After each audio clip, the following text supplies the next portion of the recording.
Good afternoon and welcome everybody to At the Book here for May the 5th, 2022. I'm Zach Ewing along with Devin Jackson. He is live from the Sportsbook, the Caesars Sportsbook at Paris, New Orleans in downtown NOLA.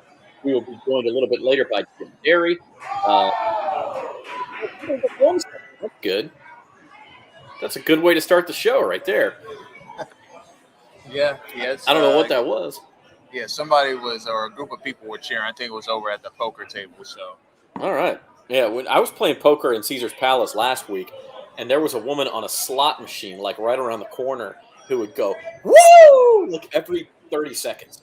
And I started joking with the other players in the poker tournament I was in, like, this is either the luckiest slot machine ever, or she's just like screaming when she wins 50 cents or just doesn't lose. Like, I don't know what's going on, but she's really, really excited about that slot machine, which usually doesn't happen. So anyway, we are going to talk quite a bit of stuff. NFL draft was last week, of course. It's time to start looking forward to football season a little bit more. We've got a little Easter egg for you as far as that goes. We'll talk some USFL.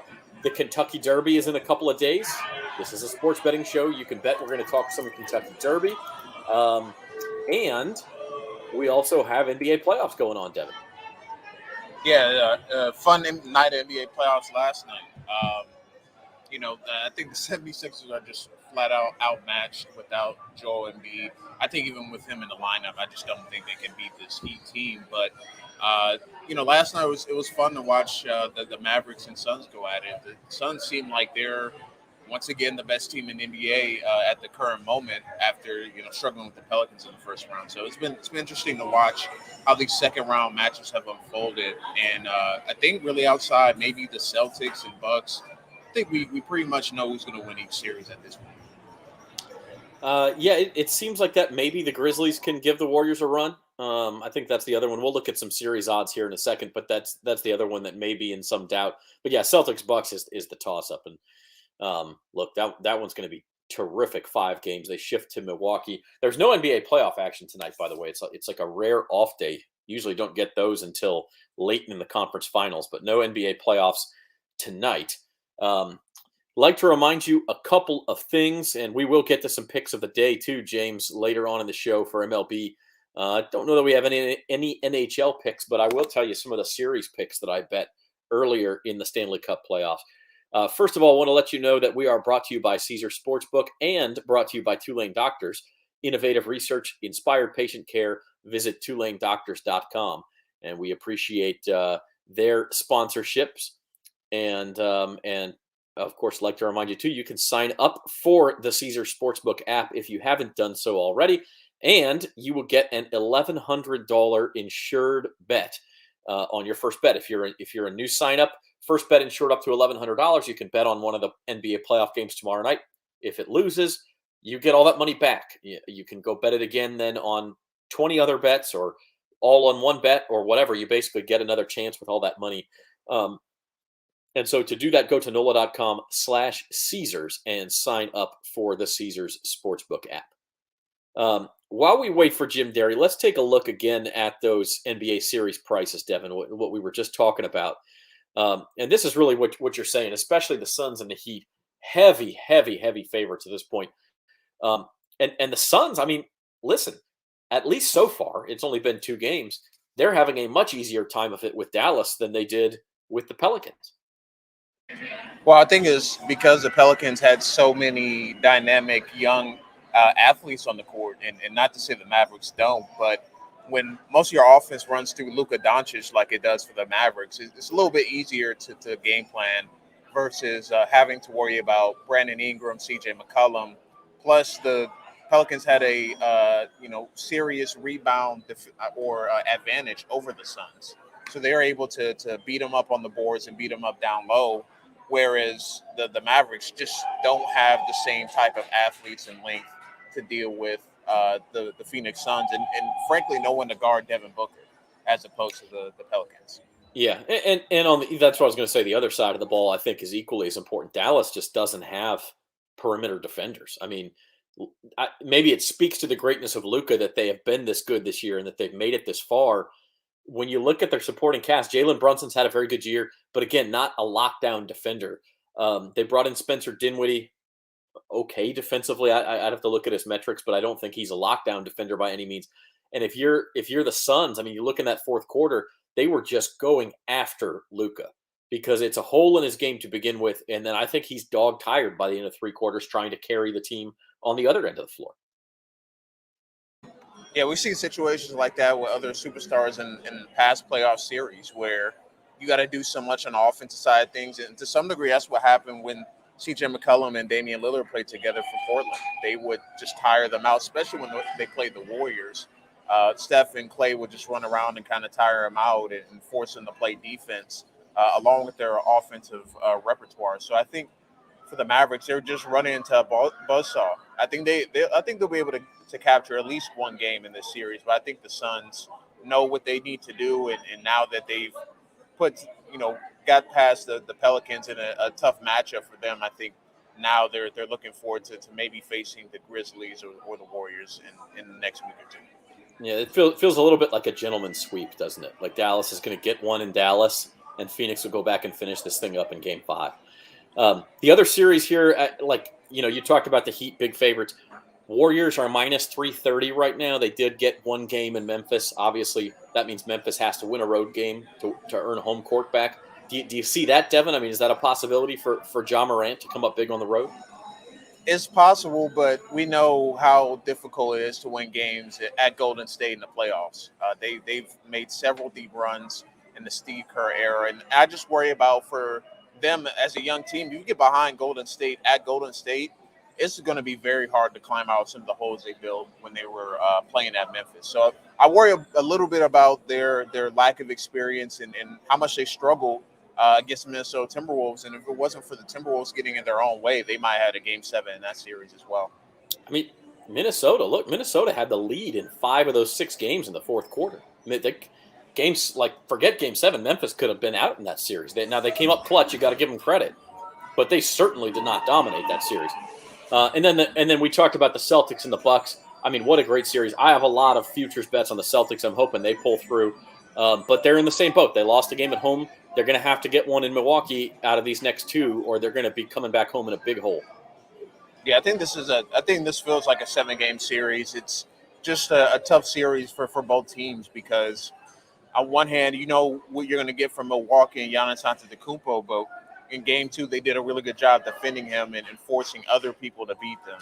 So I'll be interested to see how things shift when they get back to Milwaukee. But I could very easily see this one going in 7 games because neither one, in my opinion, has the advantage at home. I think either team can go and win a road game. And they've shown, the Bucks have shown that, and I think the Celtics will get either Game 3 or Game 4 and will shift back to Boston probably 2-2.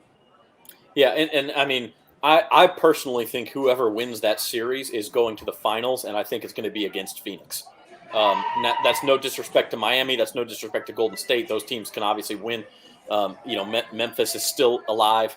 But I personally think as we look at the futures odds here, Phoenix is a rightful favorite. They have home court over everybody else in the NBA. They're up 2-0 in their series. It looks like they're going to cruise into the Final Four. And really, from the other side, the reason the Celtics and Bucks odds are so high right here is because they've got to play each other. So you're not sure if they can get past this round. But I think whoever does, whether it's Boston at 5-1 or Milwaukee at plus 650, I like that team to come out of the East. Yeah, I think for either team, I think they just have what you need in a championship level team. I think they both have stretches where they play elite defensively and obviously led by some of their best players. But for the Celtics specifically, if Jaylen Brown continues to have games like he did in Game 2, it's going to be very difficult for the Bucks to beat them in a 7-game series, especially without Chris Middleton, because that was going to be essentially the matchup: Giannis versus Tatum and Middleton versus Jaylen Brown. And whichever duo was going to play better, I think would have advanced. But without Middleton, it's going to be a lot on Giannis, and he's shown to be able to do that. But in a 7-game series against an elite defensive team, it's going to be really difficult. So I like either team here. I think they're the 2 best values on this board right now.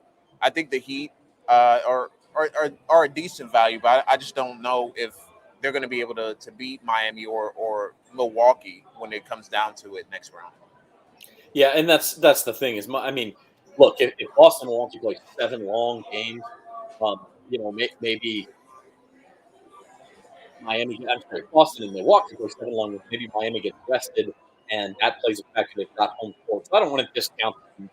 I just don't know that they have the firepower when it comes right down to it to beat Boston or Milwaukee. So that's the NBA playoff story. It's a little weird schedule wise. Like I said, tonight is an off day, and then tomorrow they play the same series that were last night. So that will be Phoenix, Dallas, and Miami and Philadelphia. They play Game 3, and then the other 2 series, Memphis, Golden State, and Boston and Milwaukee, they get 3 full days off. They don't play Game 3 until Saturday. So it's a little odd that works out that way.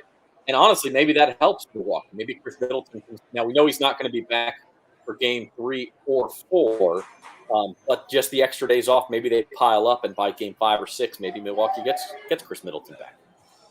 Yeah, I think they're playing the long game here because they know it's going to be a long series. So I think they want to make sure he's fully healthy when he gets back into the lineup, and there's a lower risk of injury when he gets back as well. But whenever he re-enters the series, it's certainly gonna shift things, and I'll be interested to see, especially if it's tied 2-2, going back to Boston. He's ready for Game 5. I'll be interested to see what the series odds look like at that point.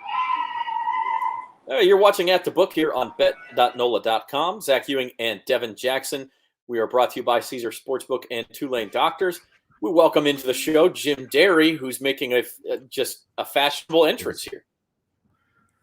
Sorry, guys, it's a little crazy around here. Yeah, I was listening to your NBA commentary, and yeah, I think the schedule is a little weird.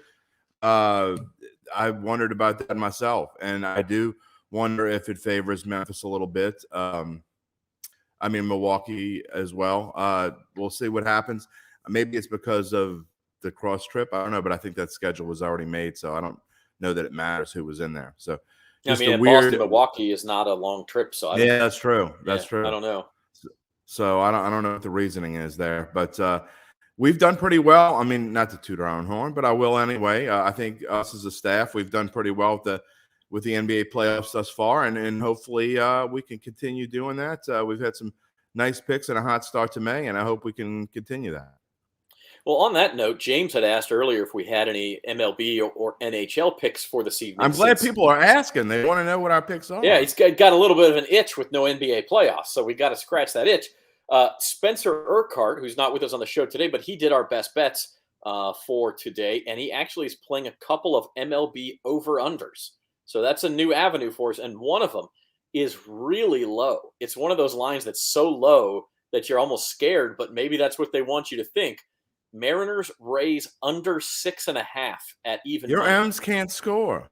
They can't, and they're pitching Robbie Ray tonight. And so the idea, Spencer's idea here, is that they hold Tampa Bay down, and this game is 3-2, 3-1 in either direction. Yeah, and I'll tell you, a friend of mine used to tell me, and at first I never believed him, and then when I started paying attention to it, he was right more often than not. He does the same in football. He does it with every sport. He'll take if there are multiple games in a day or a night, he'll take the lowest over under, and he'll bet the under, and he'll take the highest over and bet the over. Meaning, because people will see that and say, well, it can't, that's ridiculous, that can't be that low, or it can't be that high. And I'll tell you what, it works way more often than not. And if you look at the public, when you're talking about percentages wise, when you get a super low under, especially in baseball, people don't like betting unders anyway. So if you get a baseball under that's in the 6.5 neighborhood, people are going to bet the overs. That's just the way that it is. So I tend to like that under as well, especially when you get a really good pitching matchup. Unders hit more often than not in baseball, especially until you get into the hotter months. Well, this year with the dead ball, I mean, the ball is obviously not flying, and that has plays a role too. So under 6.5 in Seattle, Tampa Bay. And then over 8 is Spencer's other pick in the Guardians against the Blue Jays, which, look, it's on paper, it looks like a good pitching matchup. Jose Barrios for Toronto, Aaron Savali for Cleveland. Both of those guys have struggled quite a bit in the first month, and both offenses have been rolling. So I kind of like both of these picks from Spencer. Over 8 on Guardians, Blue Jays, and under 6.5 on Mariners, Rays. They're your Me plays. as well. I like them too. So well done, Spencer. And by the way, yes, the NBA playoffs are taking a week off, but they're going to be busy all weekend. You got the Wells Fargo Championship in golf going all weekend. A day What's off. that? You said the week off. Just a day. Oh, a day off. I'm sorry, a day off. But the weekend is not just basketball. It's golf. It's NASCAR. And it is the Kentucky Derby. The Run for the Roses starts the Triple Crown. So, Jim, you talked to Jeff Duncan this morning. I've read his stuff. He got handicaps from different experts all over New Orleans, from the fairgrounds and different places. So go to bet.NOLA.com and give that a read. Listen to Datitude for more in-depth. But as we look at the Kentucky Derby odds, what did you learn from Mr. Duncan? Well, the number one horse that he likes on this list is Epicenter. 7-2 odds in the Derby, or plus 350 as we know it here on bet.nola.com, the odds that we use. The Epicenter is the Louisiana Derby winner. It is a horse that he says has a little bit more experience than some of these other 3-year-olds.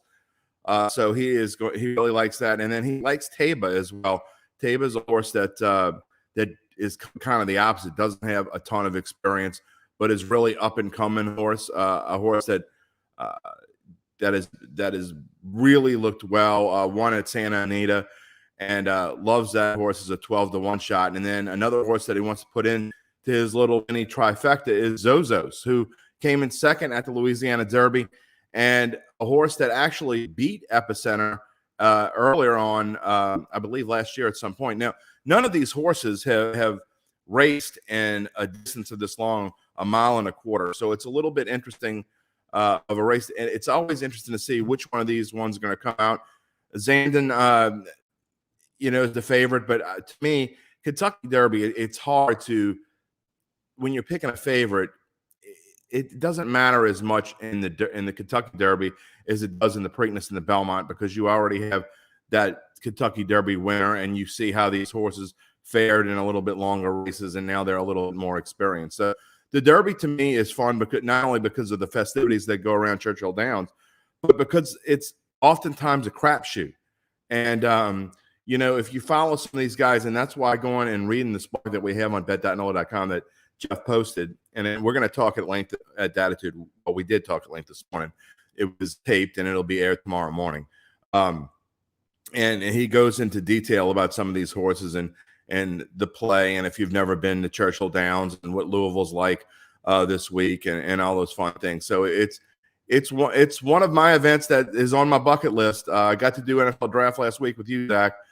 So maybe Kentucky Derby's next year. Maybe we go live from Churchill Downs next year. Well, it would help if the Louisiana Derby winners would start doing better, right? The only twice, in fact, has the Louisiana Derby winner gone on to win at Churchill Downs, and that one was in 1924. It was Black Gold, and then Grindstone in 1996. So you're talking about not a good track record there for winners at the fairgrounds to go on and win the Kentucky Derby. But Epicenter, look, I know Zandon's the favorite. A lot of people, and maybe it's an echo chamber because we're in Louisiana, but a lot of people think that Epicenter could be the third on that list.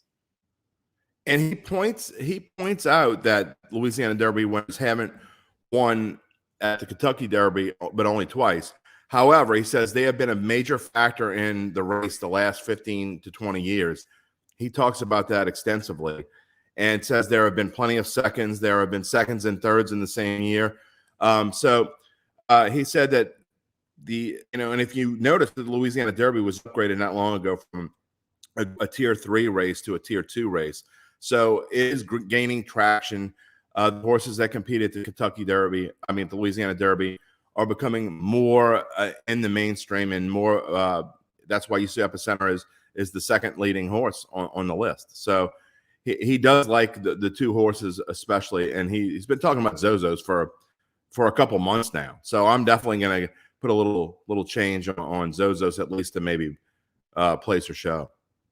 Yeah, and at 20-1, and this is not the entire list, by the way. There's some horses at 30-1. Epicenter from the number 3 position. Does that bother you or Jeff at all? He does talk about coming from the inside. that it has been a problem for horses in the past, especially. But he says the experience of Epicenter, and again, when you're talking about just a few months here and there, and the number of races that Epicenter has been able to run in, that it does make a difference. And he does talk about being closer to the rail and where you have to be. He said he doesn't think it's going to bother this horse to be on the inside.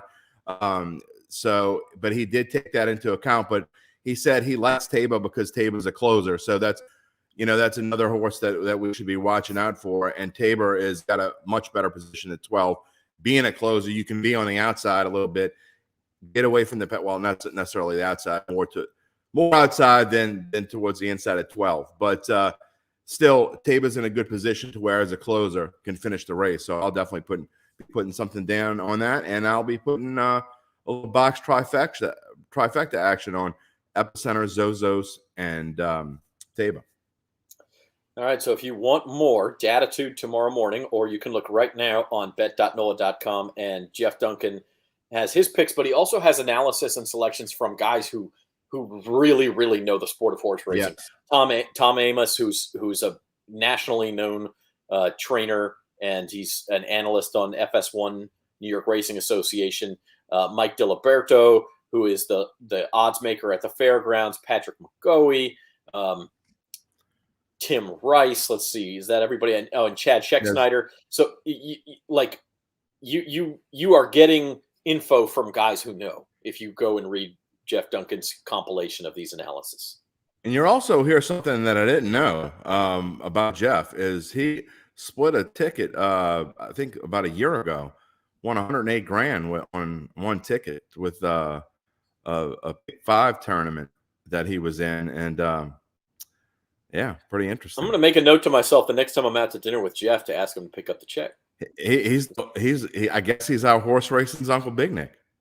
I guess so. All right. He only bets on things with 4 legs. So if they have 2 legs, he doesn't bet on. Devin, what about 3 legs? What about like potato sack races? I think I'm getting away from that one. I don't. All right. I don't know.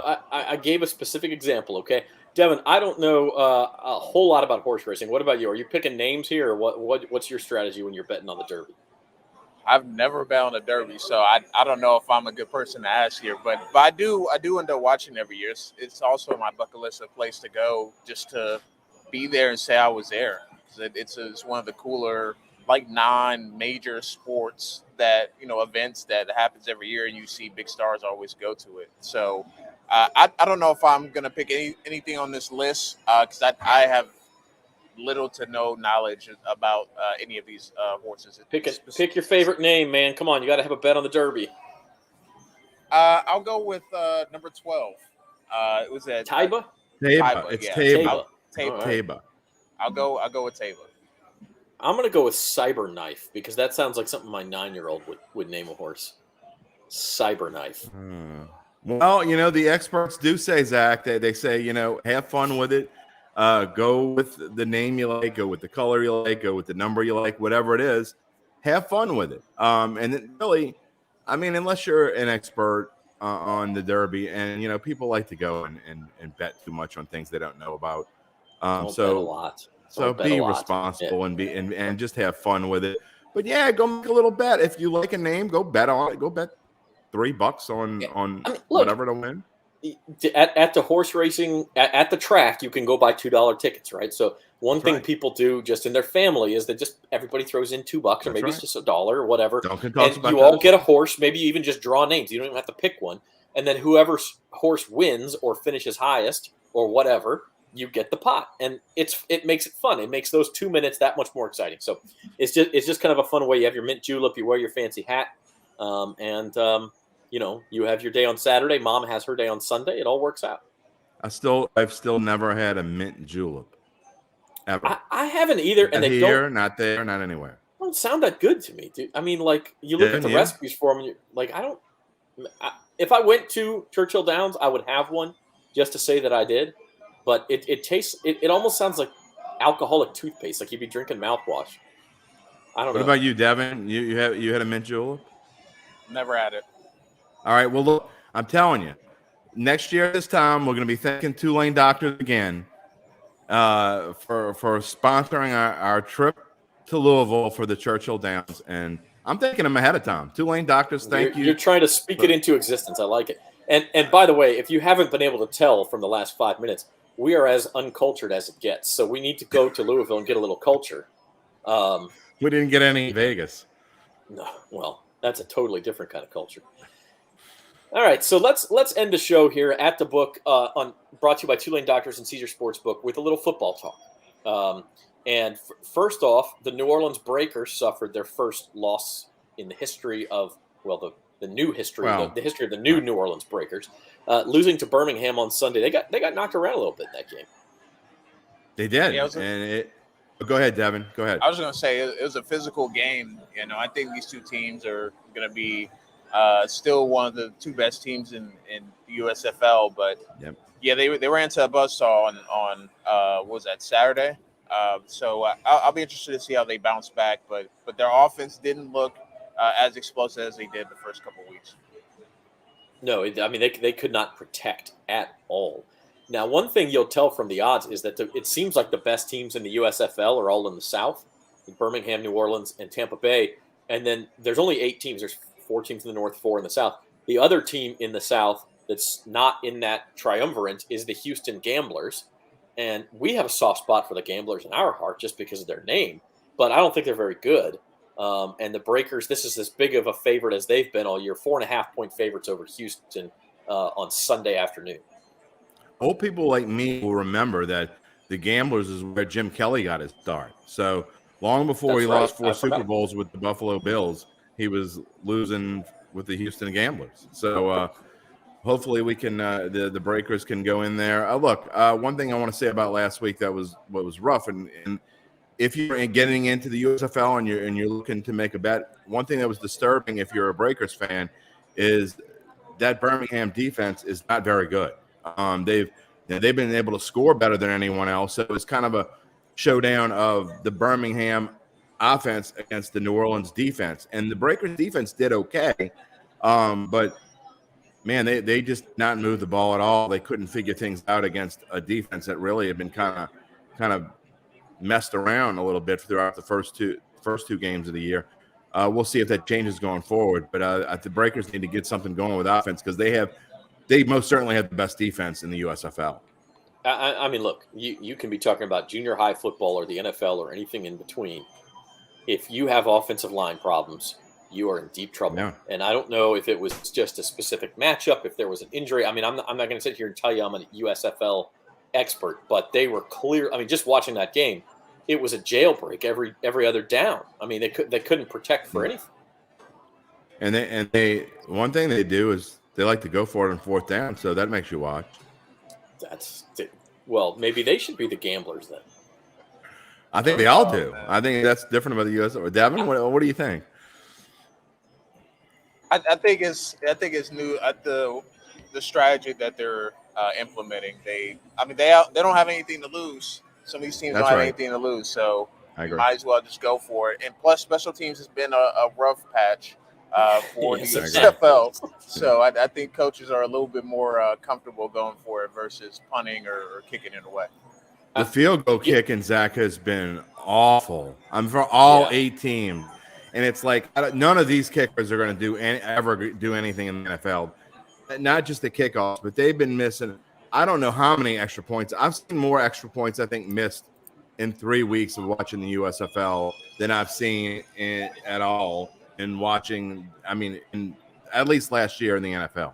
It's insane. It's like every other extra point's missed.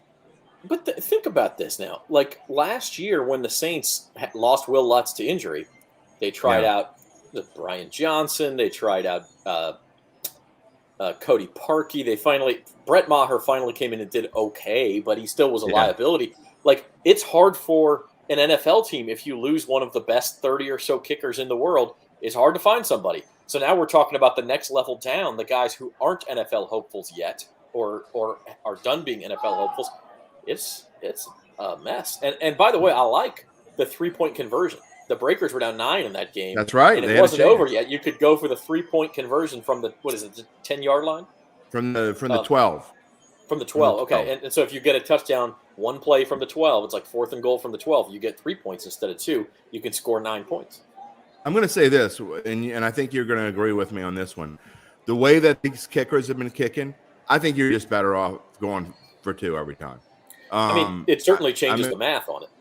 I mean, you talk about analytics and the chances. So if you're going to go, let's just say you're 60-40 on extra points, okay? And you're going to be, 35 to 40% if you're going to go for 2? Well, then the math tells you to go for 2. I think, and again, like Dan said, I think experimenting and with nothing to lose, at least until you go later on, go a couple games and play it like that and see what happens. But, I mean, I've seen shanks on 22-yard field goal attempts and just coaches shaking their heads. And, I mean, these are the coaches that have been around for a long time, so they're getting a little frustrated watching this kicking. But Devin's right. The special teams have been awful. The best play I've seen is Derek Dillon, formerly who went to Florida and then played at Pine High School up here on the North Shore, returned a kickoff 63 yards for a touchdown. Other than that, I mean, there really hasn't been much to brag about on special teams. It's been really bad. But by the way, I appreciate you bringing math into the problem, because this is my argument for the NFL. In 2018 through 2020, I don't have last year's on here yet, but 2018 through 2020, the success rate on 2-point conversions in the NFL was 49.4%. Extra points was 94.1%.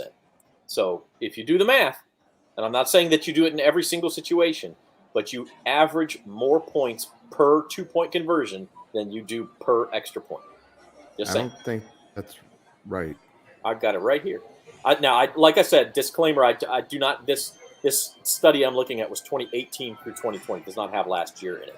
But you also, this is, we're going to get into this again when we get closer to the season. It actually matters. Oh, boy, will we. But you're totally discounting the percentages of what happens to you if you miss an extra point and don't get it, and where that leaves you later on. And the ramifications of missing an extra point are completely different, or worse than if you make the extra point and move on. They hurt you more later. We'll get into that later. But let's don't clog up the show. Devin's already doing his little smirk thing way. He's hoping we have a 10-minute conversation. Like math changes later or something? Like, what? I'm not talking about the percentage of actually making the kick or the extra point. I'm talking, granted, you do the math, whatever, you get more points. I'm talking about what position you put yourself in. It's kind of like in the NBA when you put Phoenix into the bonus with 8 minutes left in the quarter because you're being aggressive, as opposed to laying back a little bit and maybe they score a couple extra points, hit a couple extra field goals, and they're in the bonus for the last 8 minutes and they're shooting free throws, and they're 14 out of 16 from the free throw line in one quarter. Whereas if we would have just let them hit the damn field goals, they're 50%. They're only going to make 3 of 6 or whatever it is. There's a big difference. So we'll talk about that later. I don't think that's an appropriate. It's not just the percentages of that particular point or miss. I will agree. But in the USFL, they try it. It's a situational thing. I mean, you don't always want to go for 2, just like you don't always want to kick the extra point. It's a situational thing. So I do agree on that. But speaking of next football season, I mentioned this early in the show. For those of you still watching, we have some college football lines for 2022. Just popped at Caesars Sportsbook. You can actually bet them right now if you see some value. I don't know. It's a little bit risky to bet them now, but here's one. LSU's favored by 3.5 against Florida State at the Caesars Superdome, September the 4th. That's a Sunday night. I mean, we don't even know who LSU's quarterback is going to be. So it's whether it's going to be Miles Brennan or Garrett Nussmeier or Jaden Daniels. I don't know. Maybe it'll be Walker Howard, but LSU's favored by 3.5. Devin's the college football expert. On 2 teams you've never seen before, Devin. Go for it. He's the expert. Yeah, I don't know what to make of this line. I mean, I guess they're betting on LSU's talent and coaching under Brian Kelly to be good. But I mean, it's very tough to handicap this one 4 months out from the season. So I think LSU should be favored because of the talent discrepancy, but we don't know what's going to be out on the field in terms of who's going to be quarterback, and I think that's going to play a big part on how successful they are on that first night. Maybe they roll out multiple quarterbacks, so we'll see what happens. Yeah, I mean, who knows? Who even knows? Was it Florida State last year? Zach played. Did they play? Wasn't it Clemson they played, or who they play? Dame. Like Notre Dame. They played Notre first Dame. Game of the season. It was Brian the first Kelly, game of the season. Crazy game, and Florida State lost in a heartbreaker, and then they flopped right after. I think they lost to like Jacksonville State right after that. So I think Florida State is still one of those teams where you don't know what you're going to get because they always have great athletes there. But it goes to show that if they were able to come out and play like that against Notre Dame last year, they certainly come and play like that against LSU. So I mean, you can't bet on this right now.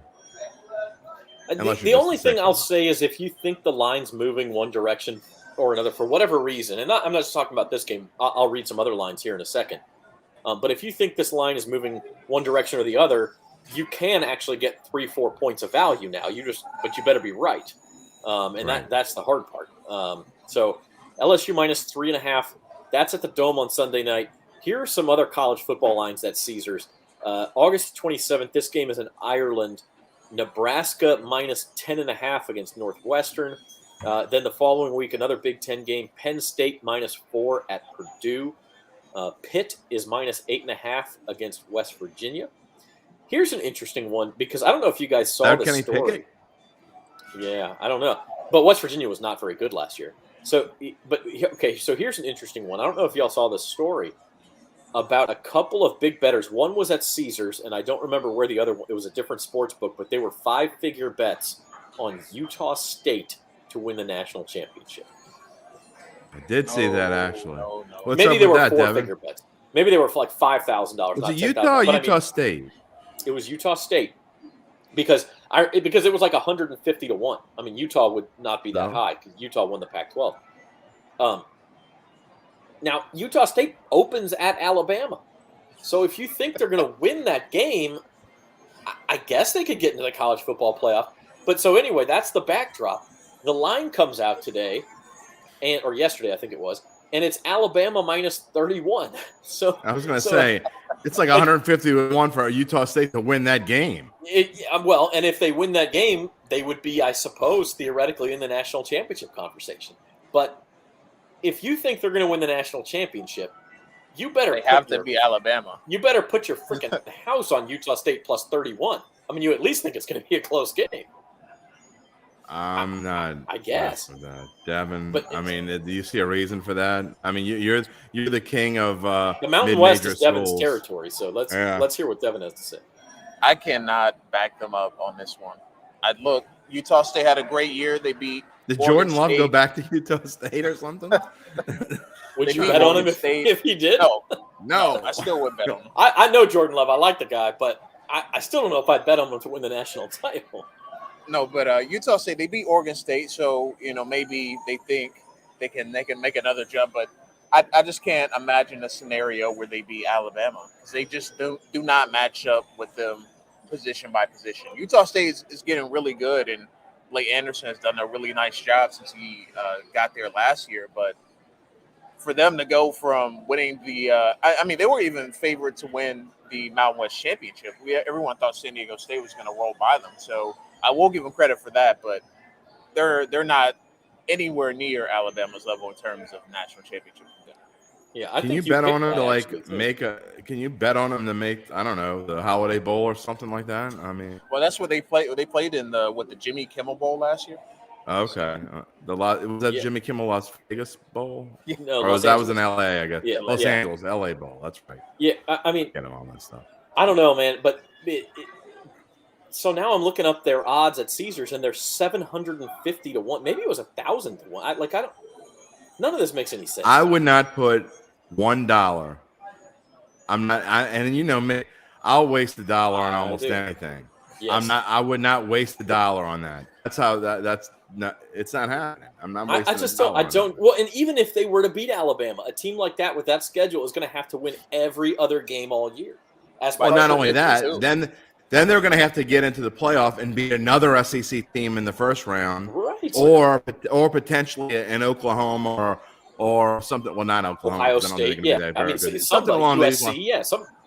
And then they're going to have to beat either Alabama or Georgia, Alabama again, or Georgia in the national championship game. It's not happening. I'm not wasting All right, time. I'm going to read through the rest of these lines because I spent too much time on Utah State, Alabama, but I did find that one interesting. Mississippi State minus 11 at home against Memphis. Memphis won that game last year at Memphis. One of the big games of the week, Georgia 15-point favorites over the Oregon Ducks. Ohio State is a 13-point favorite over Brian Kelly's old team, Notre Dame. It's Arkansas minus 8 against Cincinnati. So I guess the odds makers do not see Cincinnati back in the playoff. Lost a lot of players, of course. Here's a good one. Utah at Florida. What do you guys think that line is? -3. Billy Napier's first game in Gainesville. I'm going to say it wouldn't surprise me Utah's favorite, but I think it's going to be really, really a close one because I think Utah's got a lot coming back, and they were good last year. Jim wins. It's a pick'em. Utah and Florida is a pick'em. Then we have Florida State, LSU, and then the Monday night game, the Labor Day night game, is Clemson minus 21.5 against Georgia Tech.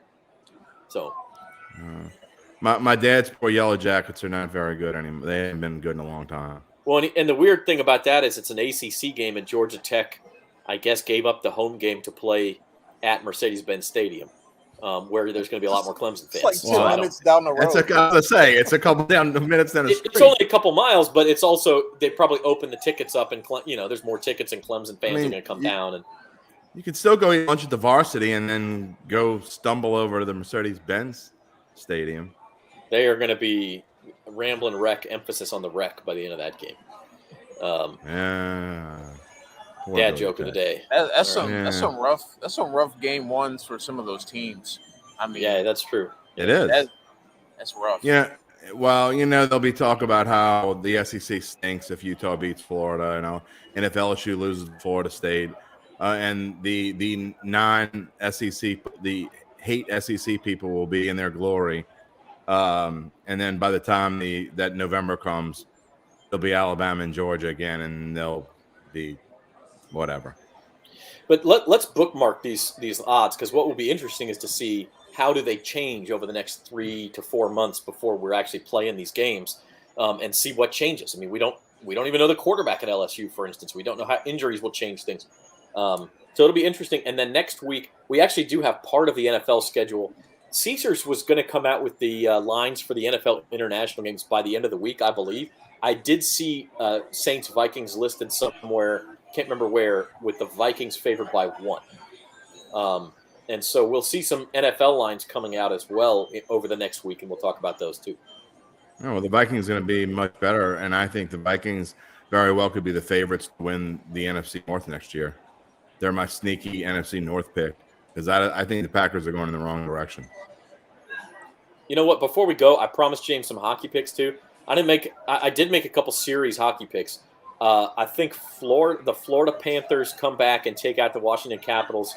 I had a minus 2.5 games, and the Capitals won the first game. So I think the Panthers take care of business. I also think the Oilers come back and beat the Kings in that series. So my Red Wings stinks. My Red Wings stinks. So yeah, yes they do. Hockey's dead. Hey, if you want to get in on the action, check out the Caesars Sportsbook app. First bet insurance up to $1,100. Go to NOLA.com/Caesars. It's for our listeners. It's for first-time users. NOLA.com/Caesars. Your first bet is insured entirely up to $1,100. So want to mention that. Thank you to Caesars Sportsbook, where Devin is at Harrah's New Orleans. Also, thank you to the Tulane Doctors for sponsoring us. We appreciate it. Kentucky Derby on Saturday. Place your bets, run for the roses, NBA playoffs going hot. How about some final thoughts, Devin? Yeah, I think this is going to be a pivotal weekend, I think, for the Memphis Grizzlies. I think they have to capture at least one game on the road against Golden State to have a chance in this series. And I think if they win Game 3, people are going to start waking up to Memphis, maybe pushing this series to 7. So I think the Grizzlies are think Jim is on board with that. But I think the Grizzlies are a sleeper team to watch because they certainly have the star power to push Golden State to the brink. Jim? I agree. I've been all over Memphis from the beginning. I think they can make a series out of this. And conversely, I think the Suns and the Heat are going to win in a sweep. I think they're just that much better than those teams. And the Sixers, even if they get Joel Embiid back, I just don't think. I mean, what is the deal with James Harden standing behind the 3-point line, just standing there? He just stands there. I mean, it's so frustrating. I don't know. He has among superstars, and I still think he's probably an above average player. But do you guys remember another superstar still presumably in his prime who has regressed like James Harden has regressed this? I mean, especially since he left Brooklyn, he looks awful. I don't even compared to what he was. It's not just the talent though. He doesn't care and doesn't try. That's what I don't remember him doing that with Houston or playing like that before. I mean, Devin, am I missing something here? Yeah, I think he just looks disengaged at times, and that's very unlike him because he controls the game most of the time, or he did with Houston. And I don't know what happened. I honestly don't. Him and Russell Westbrook have been the two players that it just doesn't make any sense how they went from MVP caliber to you don't know what you're going to get from on a given night. Well, Zach, I do have one more thing to say that's not NBA related. We talked about Jeff Duncan on Datitude, and it's so interesting because, we need to hold our conversations to a half an hour, and they're so interesting. And I'm not just saying this. I mean, every time I have them on, we just go on talk, and the next thing I know, I download it onto my computer, and it's an hour. But it's an hour of just, to me, I'm biased, but highly interesting stuff. We talk about the Derby. We talk about Tyrann Mathieu. We talk about the Saints draft picks. And then we get into his book coming up that he's working on with Steve Gleason, which I find fascinating, and how he communicates with Steve Gleason, and how, Steve has become basically a cult hero throughout America almost. And so we have an interesting conversation on that. And then also we're going to wrap up the show. We're going to have about 10 minutes. I have not done this interview yet, but we're going to have Troy Riley, who was the Saints presenter, the winner of the season ticket holder contest that got to go up there with Roger Goodell on stage and announce the Saints pick. We're going to have him come on and tell us about his experience in Vegas and how he and his wife got to enjoy the weekend, and he got to go up there and say with the 161st pick, the Saints select the linebacker from Appalachian State, Jackson. First name, help me out, guys. One of the Jackson brothers. Starts with a J. No, the other one. DeMarco Jackson. DeMarco Jackson. Yeah. So, yes. And so it's just it's going to be a cool thing to have him on and talk about his experience and fan experience. And we did not run into each other in Vegas. I've known Troy. I have not talked to him for probably 20-something years. I just saw that he did it on Facebook. So we're going to have him on to kind of wrap up tomorrow's show. So Datitude should be very interesting tomorrow. We'll have video snippets on our Facebook and YouTube pages as well. It's fantastic. I tried to get Jeff Duncan to come talk Derby with us, and I got tickets to Jazz Fest. So yeah, he's been a jazz. Yeah, I had to get him at 8 this morning, or I wasn't going to get him because he was going to Jazz Fest at 9:30, and you don't want to get him after that. No. There's many reasons why you don't want to get somebody at Jazz Fest. So, hey, enjoyed the show. Went on. Speaking of things that go on longer, but then you thought they were going to because you get into interesting conversations. Kentucky Derby, NBA playoffs, USFL, and even some early college football lines. Thanks for being here. We'll be back 4 p.m. Monday for Bayou Bets, and then also next Tuesday at 3:30, Spencer the Guru will be back with some fantasy football stuff from the draft, the rookies he likes in fantasy football with where they landed. So that's a different conversation. A lot of those guys are running backs and receivers taken in rounds 2 through 4. You're not necessarily talking about just first-round picks. So we'll talk to Spencer about that on Tuesday. So check out Datitude tomorrow. Bayou Bets. We'll see you back here 4 p.m. on Monday. Thanks for being here, everybody.